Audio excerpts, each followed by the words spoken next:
yun po, stop po muna natin. So in this video po is magto-throwback po tayo doon sa naging moving up ni Luis or ni Kuya Luis sa kanyang grade 10 life.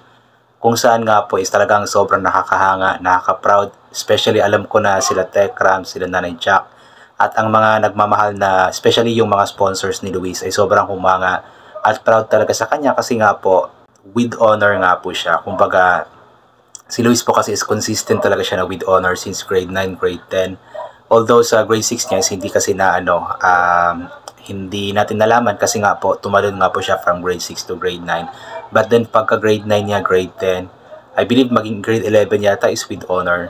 With honors din po siya. Kaya nakaka-proud lamang talaga itong si Luis at gusto ko lamang pong balikan itong mga tagpo na ito na alam kong magugustuhan niyo po din po. Dahil talagang pinatunayan ni Luis sa lahat, especially sa mga nagmamahal sa kanya, na kahit na lumaki man siya sa itikan, lumaki man siya sa putikan, ay talagang kaya niyang makipagsabayan sa private school po itong Goldenville guys ha. So kaya po niyang makipagsabayan sa mga estudyante doon at nakaya po niyang mag with honor nga po. Kaya congratulations talaga kay Luis and hoping na sana sa grade 12 naman na graduation niya, sana is mag with honor pa din po siya. Kaya abangan po natin yan. So tara po, ipagpapatuloy po natin.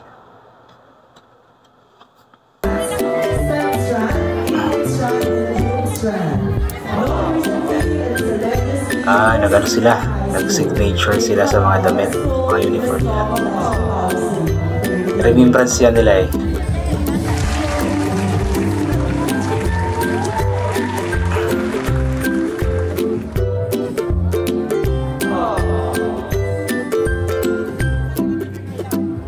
Remembrance yan. Para kahit pa paano hindi nila makakalimutan ng isa't isa.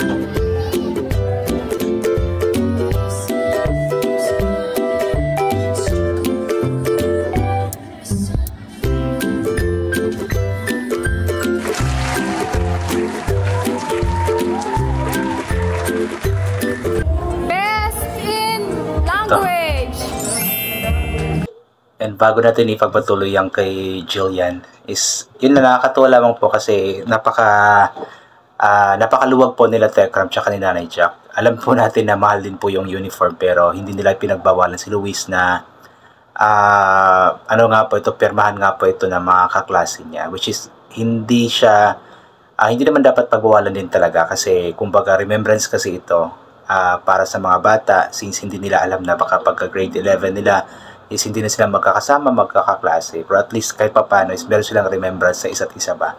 Yung pirma nila is andun nga po sa mga uniforms nila. Kaya nakakatuwa lamang po. So ito po, panoorin po natin isa nga din po sa sobrang nakakahanga nga po dahil napakatalino din po talaga nitong anak mismo nila Tekram tsaka ni Nanay Jack. Ang grabe, ang daming awards, ang daming medals, especially with highest honor pa po ito. So napakatalino po ni Jillian. Tara po. Best in math, best in reading, and with the highest honor, Manalastas Jillian Riley, and the best in language, best in mathematics, best in reading, best in creative arts. Math. Grabe talino.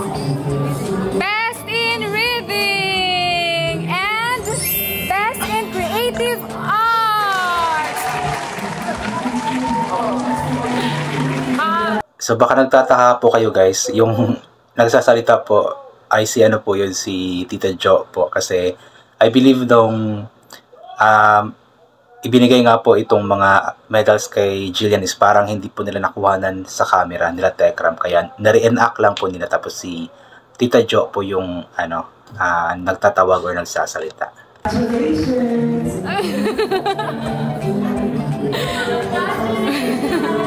Okay. Talino-talinong bata. Are you happy? Dito sa akin, ay wala na yung kanyang Medyo kasalanan po niya lahat. Wow! Talino naman ang batang ito. Sobrang nakaka-proud ang ganyan. Sir, na paano po yung tabi niyo, sir? Napagtripan kayo, sir. Ang cute nung ginawa nilang ganyan. Hi, Julian! Napagtripan sa labas, but love trip talaga to si Luis eh. Congratulations! Keep it up, okay? Next time, okay? Keep it up. You got 5 medals. Awesome. You know, when I was like your age, I have nothing.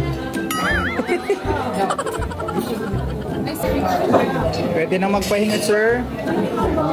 Pwede na magpahinga. Hindi, mapahinga lang yung pa ako. Parang hindi mo ako mapapatulog. Sa nangyari. Kasi nakatayo ka. Hindi, masaya eh, masaya.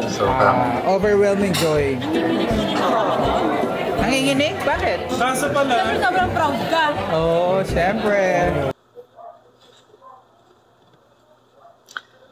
Ayun, talagang sobrang proud po si Nanay Jack tsaka si Tatay Ram kasi hindi lang si Luis nakakuha ng with honors, kundi maging si Jillian, grabe yung awards, 5 medals. So sobrang nakaka-proud po yung ganun. At alam ko na sila Tekram, sila Nanay Jack is talagang hindi nila pinagsisihan na naging parte ng pamilya nila si Luis kasi talagang ginagawa ni Luis ang lahat para lamang talaga maging proud nga po sila na itinuturing po mga magulang ni Luis, ang Manalastas family, sila Tekram, sila Nanay Jack. And I'm sure na hanggang ngayon pa din naman, ganun pa din naman si Luis, talagang nag-aaral siya ng mabuti. Talagang ginagawa niya ang best niya, ginagawa niya ang lahat ng kanya makakaya.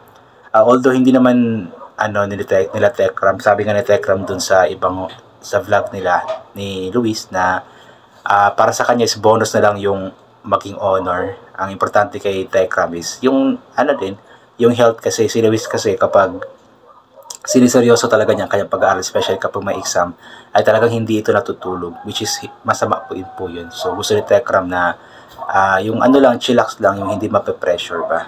At bonus na lamang po yun kung makakuha man po ng medal or awards. Ayan, so yun, I think hanggang dito na lamang po muna itong throwback natin. So God bless po and bye for now.